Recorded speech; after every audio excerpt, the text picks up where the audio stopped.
paid for performing? Oh, yeah. It was in... Old country music legends are known for their fame and popularity during their era.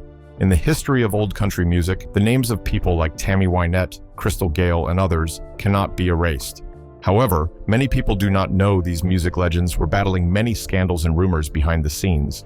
Prepare to be shocked in this video as we unveil 20 true, disgusting old country music rumors. Number 20, Tammy Wynette. Own it. I still own the old house that I was born in. And I get my feet right back on the ground. Famous country music legend. Tammy Wynette had her fair share of pain and trauma. On October 4, 1978, Tammy was reportedly abducted. When people heard this, they didn't believe her. Many thought she had staged the abduction as a publicity stunt. Others believed she lied to avoid being punished for cheating on her husband. Unfortunately, the abduction was not a stunt or a cover-up. It was true. Let's get the full details. The abduction happened in the parking lot of the Kane Sloan department store in the Nashville neighborhood of Green Hills. According to reports, Tammy was kidnapped on the day she went shopping for a birthday present for her 8-year-old daughter, Tamala Georgette Jones. When Tammy reported the abduction, she claimed that on that day, she had left her car unlocked and was followed by a strange masked man who had crept into her back seat when she returned. In an interview with People, she said, "I felt a poke in my side and heard a man's voice say, 'Drive.' All I could see was a brown glove, a lot of hair on his arm, and 2 inches of gun barrel." She shared that as she continued driving, the man strangled her with a pair of pantyhose forcefully, which left burn marks on her. Also, the kidnapper punched her violently, after which he left her in a strange town and entered another car. Her 2-hour ordeal found her 80 miles away from Nashville, and she found herself near the house of a woman named Jeanette Young. When the Tennessean interviewed Young about the crime, she said, "Her neck hurt her real bad, and her mouth hurt her where he had slapped her in the mouth. I gave her a cold, wet rag. Her cheek was skinned. Her neck wasn't cut, but was swollen and red from whatever had been tied around her neck." The crime was later put on the front page. Tammy also shared with People, "It was the most terrifying experience of my life. At times like this, I have to say I wish I weren't famous." After hearing all these, many people didn't believe Tammy. Why? According to the magazine, Nashville police found the incident very puzzling. They noticed that Tammy claimed to have suffered a broken cheekbone and shocking bruises on her face, but she was not exploited or robbed in any way. This got them confused because the norm was for criminals to either rob their victims or forcefully sleep with them. Things got more confusing because she had 30 credit cards and $40 in cash on the day of the abduction, but nothing happened. To make matters worse, Tammy claimed she didn't see the face of her assailant, and this didn't help solve the mystery. According to Tammy, the incident affected her, and she found it hard to focus. In an interview with the Washington Post, she shared, "I wake up and think, why didn't I just ram the car into an empty car in the parking lot? I think of 100 things I could have done, but then again, I think, well, I'm alive. If I'd done that, he might have shot me. They'd have caught him, but still, I'd be dead." After her demise, it was revealed to all that Tammy's abduction was actual after all. Number 19, Tanya Tucker. Years came rushing back. I was hoping I could go in and at least say. Tanya Tucker has always been known for her hatred of marriage. However, there were rumors that she was ready to get married at one point in her career. Interesting, right? Let's find out more. For a long time, Tanya has made headlines for being unlucky in love. She was a singer who released many romantic songs, but her love life was a mess. However, Tanya ended all that because of singer and songwriter Craig Dillingham. According to the records, the two of them have been dating for a while, and despite Tanya's initial restrictions, she was ready to get married to Craig. While talking to People, she shared, "If it ain't him, I'm done. And if it is him, it's been a long time coming. Craig's always loved me, always. I mean, he's never not loved me." Though Craig had a brief marriage, Tanya was different. She had records of going through many failed and uncommitted relationships, including fellow country singer Glenn Campbell, whom she was briefly engaged to in 1981. Also, she had been engaged 2 more times to a rodeo cowboy and producer, Jerry Laister, all of which failed. However, with Craig, there were rumors that Tanya might give marriage a chance. Number 18, Naomi Jud. My face is all swollen because of the medication that I'm on. Naomi Jud was one of the music icons who was rumored to have spent her life in pain and trauma. Before her demise, Naomi battled with traumatic experiences from being taken advantage of to having a child out of wedlock. Life was not fair to her. Later, the music icon could not bear all the pain anymore and ended up taking her own life. Before her demise, she had to battle with her husband, Strickland's infidelity. There were reports that all these may have affected her mental health. Let's hear from her daughter. After Naomi's demise, her daughter, Ashley Jud, appeared on Good Morning America and shared in pain. She used a weapon. My mother used a firearm. So that's the information we are very uncomfortable sharing, but understand that we are in a position that if we don't say it, someone else is going to. While on the show, Ashley shared all that happened on her mother's final day. It was a mixed day. I visit with my mom and pop every day when I'm home in Tennessee, so I was at the house visiting as I am every day. Mom said, "Will you stay with me?" And I said, "Of course I will." I went upstairs to tell her that her good friend was there, and I discovered her. I have both grief and trauma from discovering her. Her grief and pain as she shared these details were evident to everyone. Later, Wayan Jennings also attested to the fact that Naomi passed away because of the emotional trauma. She said, "One of the reasons I have decided that Mom left this world is because of trauma, generational trauma, family stuff that never got healed or fixed." Number 17, Barbara Mandrel. Here we are at home again, you know? Barbara Mandrel took a long break from her music career. For a very long time, many people shared different news about her absence from the stage. Some believed it was due to health reasons, and there were other reports that Barbara may be having some issues. Let's see what happened to her. Barbara, who loved singing, had to make a painful choice of giving up on the weekly primetime television show or losing her honey-coated voice. Since she knew no money could buy back her voice, she had no choice but to let go of her favorite show and take a break. However, it was a painful choice as she opened up and said, "I will no longer be doing the weekly series. I will not be doing it because I was under severe strain in my throat." The hours, some days 14 and some 16, were unbelievable. Barbara loved working, and everyone knew this. But because of her lack of rest and breaks, she was about to lose her precious voice. The voice that gave her a fan club with more than 15,000 people who were registered devotees and countless millions more in the television audience. "It's nobody's fault but my own," she said of the show she and her 2 children now faithfully watch in reruns. "I was involved in every bit of that show, music selection, guest selection, and the writing. I miss it. I get a little lump in my throat on Saturday nights when the gospel portion is over, the good nights are through, and it leaves the air again. I got a lump in my throat." Number 16, Reeba McIntyre. As an actress, she has co-starred with Burt Reynolds and Kenny Rogers. She's appearing in a new film directed by Rob. The famous music legend, Reeba McIntyre, also got into the gossip book. When Titanic was released, there were rumors that Kathy Bates played Reba's part. Is there any truth in this? Let's find out. In an interview with CMT, the topic was brought up, and Reeba confirmed that she was supposed to be in Titanic, but the part ended up going to Kathy Bates instead. She further revealed that her schedule conflicted with filming the movie during that period. She shared this in a video. "That's true, and we had the schedules all ready to go, but then, for some reason or another, James Cameron had to move it to another time, so it got to where that was impossible, and I wasn't going to be able to do both the movie and the tour. Having so many people depend on me for their livelihood with the tour, we had to let the movie go." Also, during the interview, Reeba talked about Linda Davis. Reeba revealed that for many years, Linda had always sung the background vocals for her. While working on the record, Does He Love You?, the plan was for Linda to sing the part so that the duet could be pitched to another female artist. Surprisingly, when they listened to Linda's part, Reeba and her producer, Tony Brown, were blown away. Linda Davis came into the studio, Reeba recalled. She came into the studio to fill that position, to sing that part, and then when she got through, I looked at Tony Brown and said, "Don't you think she needs to have this job?" And he said, "Yeah, I think that's wonderful." Everybody agreed, and she got the part. We won a Grammy for it and toured with it and had a wonderful time singing with Linda Davis on Does He Love You? Number 15, Linda Ronstadt. Range of music. And it wasn't arbitrary that the reasons that I did that were not. There was a rumor that Linda Ronstadt never got married. The rumor became so strong that a quote was made about her. It goes thus: "There are 2 kinds of men in this world, those with a crush on Linda Ronstadt and those who never heard of her." Though Linda never married, she had a variety of high-profile relationships. Let's check them out. In 1970, it was recorded that Linda dated producer John Boylan. After their relationship, John worked on some of her early albums and helped launch her into the spotlight. Also, John served briefly as Linda's manager during the early days of her career. John was her manager for a long time before they parted ways.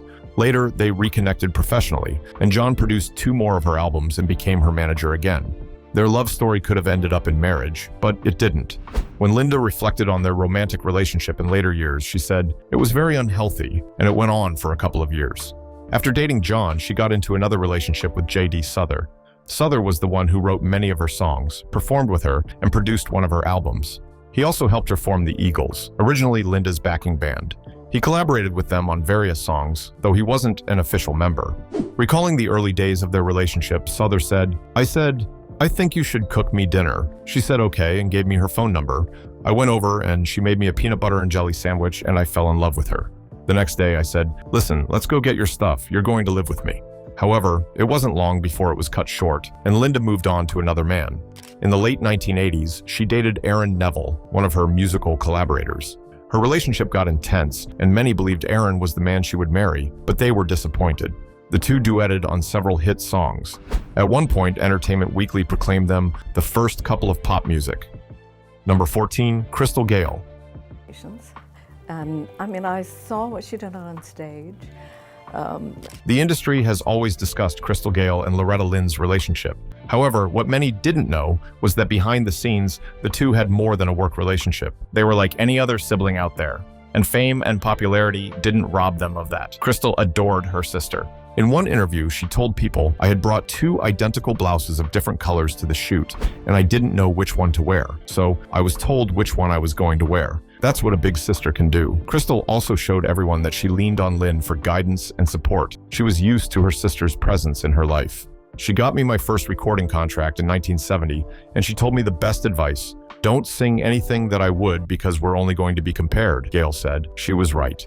When Lynn passed away, Crystal was shaken, and it took her a long time to heal from the pain. Though there were rumors that Crystal was not as successful as her sister, that never affected their relationship, and the two music icons prioritized their relationship above everything else. Number 13, KT Osland. After a career as a Broadway actress and a singer of commercial jingles, KT Osland, one of the best country music artists, passed away at a time when no one expected. The rumors were true as the legendary icon passed at the age of 78. Her demise shook the music industry, and many people were affected. After her demise, Sarah Treherne, Country Music Association CEO, said, "KT Osland had one of the most soulful voices in country music and was a strong influence for women with her hit 80s Ladies."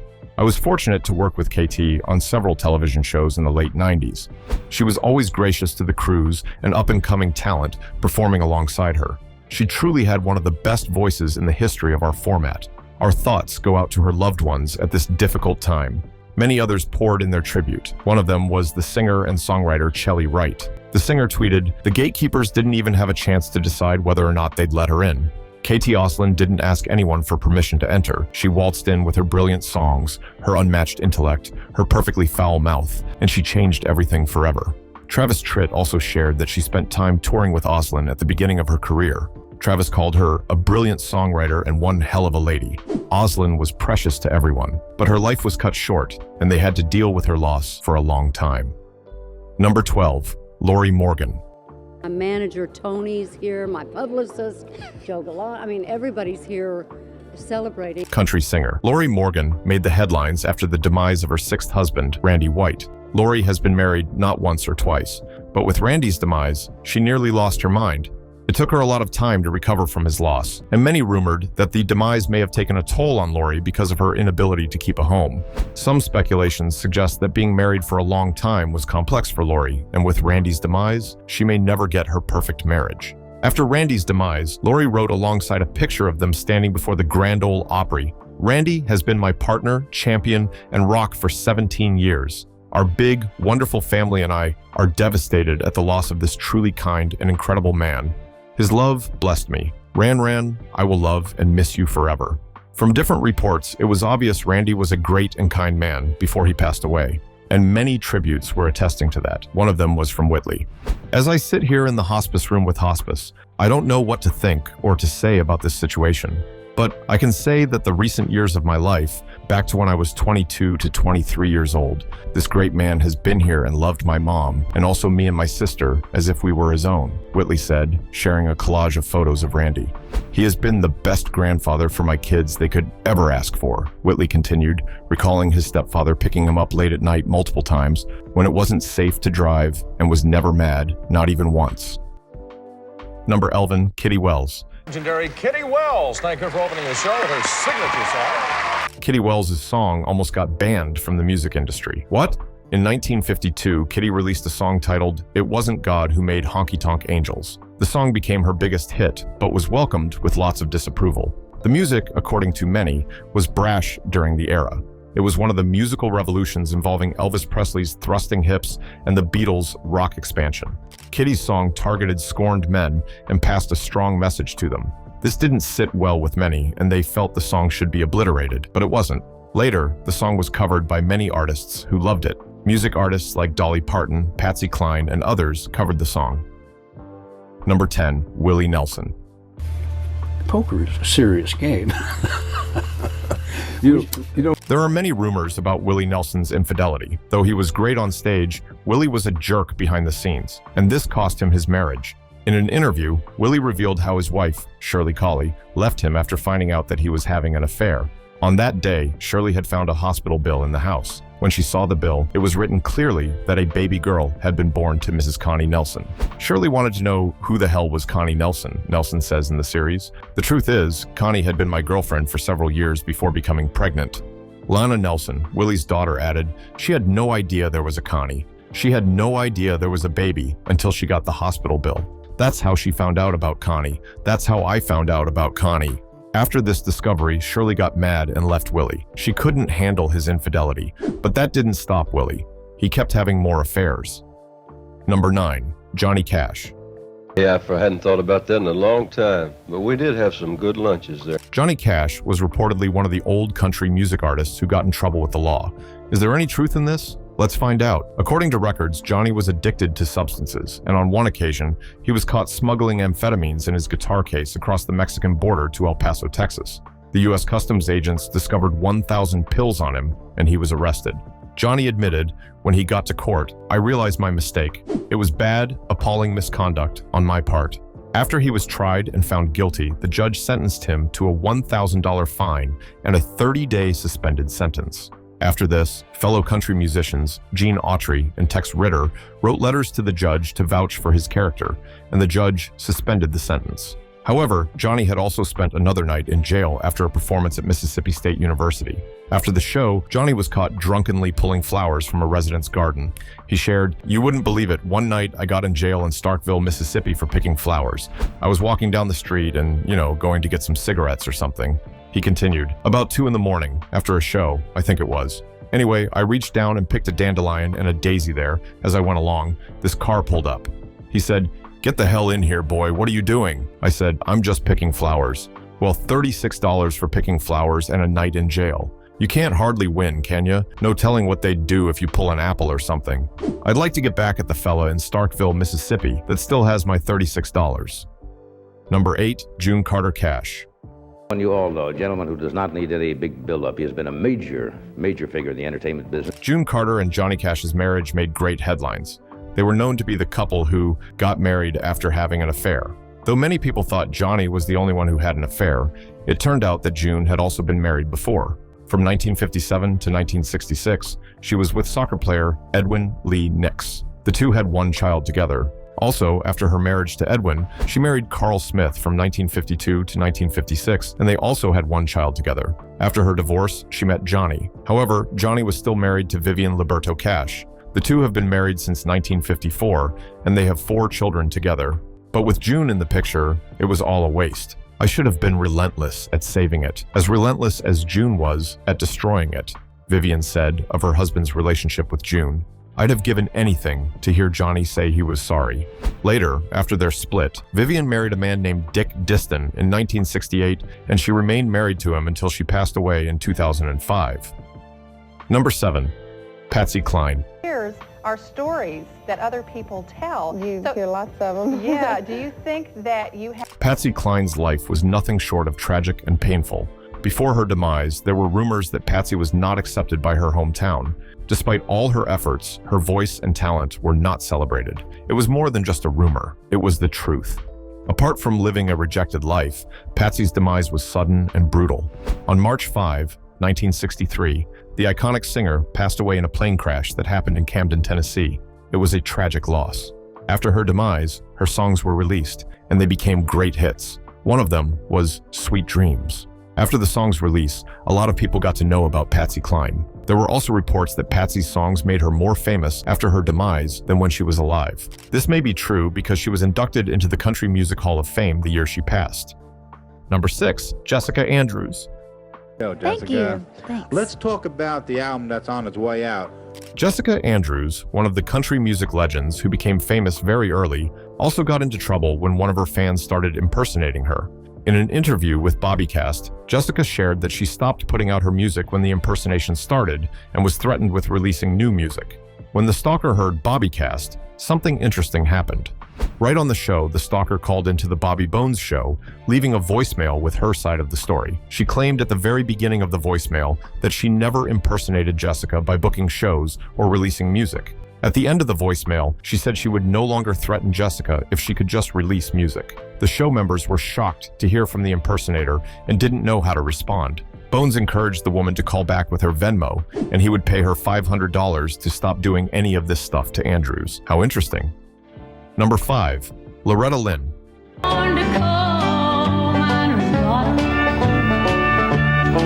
Loretta Lynn's song, If You Don't Want to Go to Fist City, made great headlines, and many people believe that the song resulted from her struggles. Loretta confirmed this and shared that at the time she wrote the song, her husband was cheating on her. She turned her pain into writing and wrote an upbeat tune warning other women to steer clear. The song spent a week at the top of the Billboard Hot Country chart, strengthening Loretta's reputation as a country chanteuse who wrote relatable songs. Most songwriters tended to write about falling in love, breaking up, and being alone, things like that, Lynn told the Wall Street Journal's Mark Myers in 2016. The female view I wrote about was new. I just wrote about what I knew, and what I knew usually involved something that somebody did to me.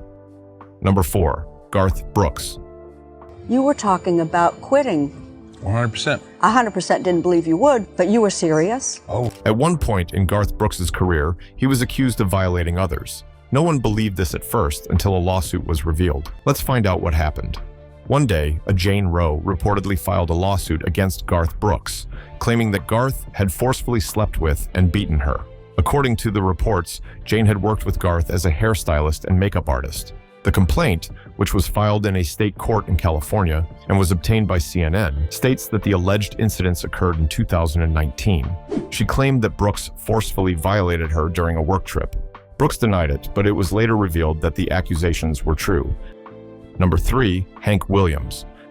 Selling all over the country in the way that Billboard and all these magazines. Hank Williams Sr., one of the pioneers of country music, was known for loving to do things his way. Though people loved him for that, he also got into trouble. There were many speculations that Hank kept moving from one problem to the other behind the scenes, and it was true. His behavior led to him being banned from the Grand Ole Opry.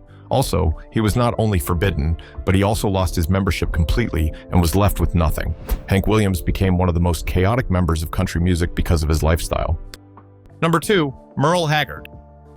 Someone told me the night that I was second to Loretta Lynn, I think. Whenever Merl Haggard is mentioned, there are many reports about his rough lifestyle while growing up. When he was young, it was reported that his mother dropped him off at a juvenile detention center. The word incorrigible was used to describe him.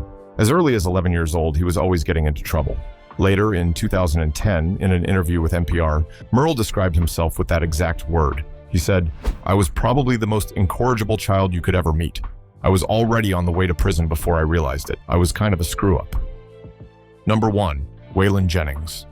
Good to be here. I watch your show, by the way. Oh, do you really? Yeah. Well, it's great to have you here. And For a very long time, Wayan Jennings was rumored to have struggled with substance addiction. What many didn't know was that the addiction went on for 27 years. However, Wayan shared that what helped him overcome the addiction was his love. He was scared that he was going to lose his true passion for good if he didn't stop, and that helped him become free from the addiction.